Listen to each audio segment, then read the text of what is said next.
আসসালামু আলাইকুম ওয়া রাহমাতুল্লাহি ওয়া বারাকাতুহু। আমি সামিরা হক বলতেছিলাম 14 শিখের ভেতর থেকে। আপনি কে বলছেন? Hello hello. ওয়ালাইকুম আসসালাম ওয়া রাহমাতুল্লাহি ওয়া বারাকাতুহু।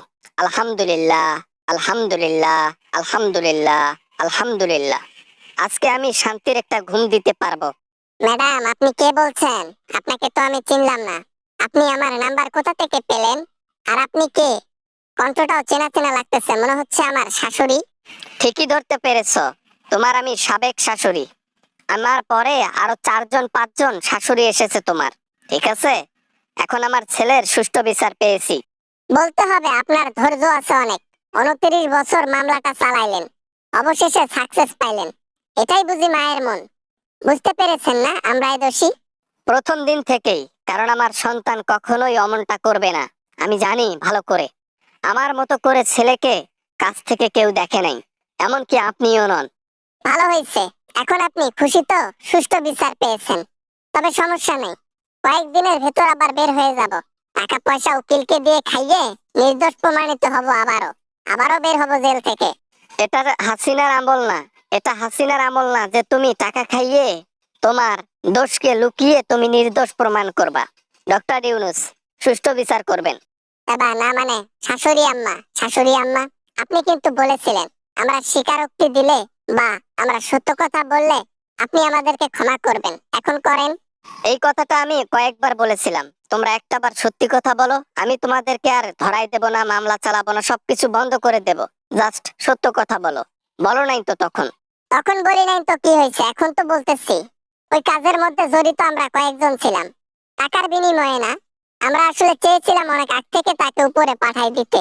আমার ছেলেকে যদি তোমার এতই অপছন্দ হয়, আমার ছেলেকে তোমরা যদি এতই এরকম করে দেখতে না পারো, ঘৃণা করো, তাহলে আমার ছেলেকে ছেড়ে দিতা, ডিভোর্স দিতা। এমনটা কেন করলা? একটা মায়ের বুক কেন খালি করলা? আজকে আমার কলিজাকে কেড়ে নিছো। তোমাকে আল্লাহ তাআলা ছাড় দেবে মনে করছো? মায়ের দোয়া কাজে লাগে। হ্যাঁ হ্যাঁ, সেটা তো বুঝতে পেরেছি। একলাই আপনি আপনার সালমান শর্মা। আমাদের মনে হয় মা নাই। আমাদের মায়ের দোয়া মনে হয় কাজে লাগে না। আপনি একলাই মা হইছেন, আমাদের মা নাই। মা তো সবাই হতে পারে, সন্তানকে কি সবাই ভালোবাসতে পারে? যেমন তোমার মা স্বার্থ ছাড়া কিছু বোঝে না। স্বার্থ পাইলে তোমার মতো মেয়েকেও রাস্তাতে বিক্রি করতে দ্বিধা করবে না। বাবা না, মানে আর কি, বাবা, তাহলে কি এখন আমরা আর বের হতে পারবো না? এখন আমরা কি সারা জীবন এই কালকুটুরির মধ্যে বন্দী হয়ে থাকবো?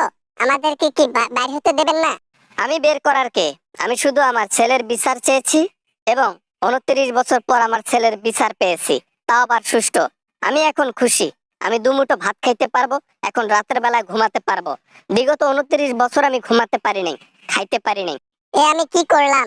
সোনার সংসারে আগুন ধরাই দিলাম। এ আমি কি করলাম? আমার স্বামীকে এভাবে ধ্বংস করে দিলাম। এ আমি কি করলাম? নিজের পায়ে নিজে কুড়ুল মারলাম। আমার ছেলের সাথে এমনটা না করলে পৃথিবীর মধ্যে মনে হয় তুমি সবচাইতে সুখী বউ হইতা, কিন্তু না, তুমি সবচেয়ে খারাপ বউ। আমি এখন বুঝতে পেরেছি তুমি কেমন মানুষ। আপনার ছেলেই আমাকে পছন্দ করে বিয়ে করছে না, প্রেম করে বিয়ে করছে। আমরা তো আর প্রস্তাবে বিয়ে করি নাই যে আপনার ছেলেকে দেখতে পারবো না। আপনার ছেলেকে আমি ভালোবাসতাম অনেক। ভালোবাসা থাকলে আজকে 29 বছর ধরে আমি একলা কান্নাকাটি করতেছি।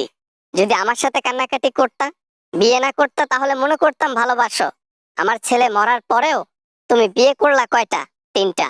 গোপনে আরো কয়েকটা করছো, সেটা আমি ভালো করেই জানি। বাবা না, মানে বাবা, আপনি কি গোয়েন্দাগিরি করেন নাকি? বুঝলাম না। আমার খবর দেখি সবই রাখছেন। তুমি যে কেমন মানুষ সেটা আমি অনেক আগেই জানতাম। যাই হোক, আমি ন্যায় বিচার পেয়ে গেছি। এখন জেলের মধ্যে তুমি অতি সরে যাও, ওগুলা দেখার টাইম নেই। Good bye. আমি সুষ্ঠু বিচার পেয়েছি। আসসালামু আলাইকুম। আশা করি ভিডিওটা অনেক ভালো লেগেছে and অনেক এনজয় করেছেন। যদি ভিডিওটা ভালো লাগে প্লিজ একটা লাইক করবেন, আর চ্যানেলে নতুন হয়ে থাকলে প্লিজ চ্যানেলটি সাবস্ক্রাইব করবেন। বন্ধুদের সাথে শেয়ার করতে ভুলবেন না। দেখা হবে এরকম হাসি এবং অনেক মজার ভিডিও নিয়ে আবারও আপনাদের সঙ্গে। সবাই ভালো থাকবেন, সবাই সুস্থ থাকবেন। খোদা হাফেজ।